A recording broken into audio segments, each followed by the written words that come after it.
Itachi தான் நண்பர்களை கொன்னா, தன்னுடைய அதிகாரியை கொன்னா, தான் காதலிச்சவளை கொன்னா, அவனோட அப்பாவை கொன்னா, அவனுடைய அம்மாவையும் கொன்னா. ஆனா அவனுடைய தம்பியை மட்டும் அவனால கொல்ல முடியல. அவன் மனசுக்குள்ள எவ்வளவு வலி இருந்தாலும் அது எல்லாத்தையும் பொறுத்துக்கிட்டு தான் பார்த்த பழகின எல்லாரையும் கொல்ல முடிஞ்ச அவனால தன்னுடைய சொந்த தம்பியை மட்டும் கொல்ல முடியல.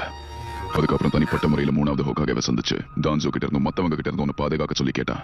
உனக்கு ஏதாவது ஆச்சுன்னா அந்த ஊர் சம்பந்தப்பட்ட மொத்த தகவல்களையும் எதிரி நாட்டுக்கு தூக்கி கொடுத்துருவேன்னு டான்சோ கிட்ட மிரட்டினதுக்கு அப்புறமா தான் அவன் இந்த ஊரை விட்டு தப்பிச்சு போனான். அதே போல இந்த உண்மை எதுவுமே உனக்கு தெரியாதுன்னு ஹோக்காகே கிட்ட கெஞ்சி கேட்டுக்கிட்டான். உன்னு பாதுகாப்பேன்னு வாக்கு கொடுத்த 3வது ஹோக்காகே இறந்ததுக்கு அப்புறம் தான் அவன் அந்த ஊருக்குள்ளேயே காலடி எடுத்து வச்சான். இப்பவும் அவன் நினைச்சா என்ன வேணா பண்ண முடியும்னு டான்சோவையும் மத்தவங்களையும் மிரட்டணும்னு முடிவெடுத்துதான் அவங்க வந்தான்.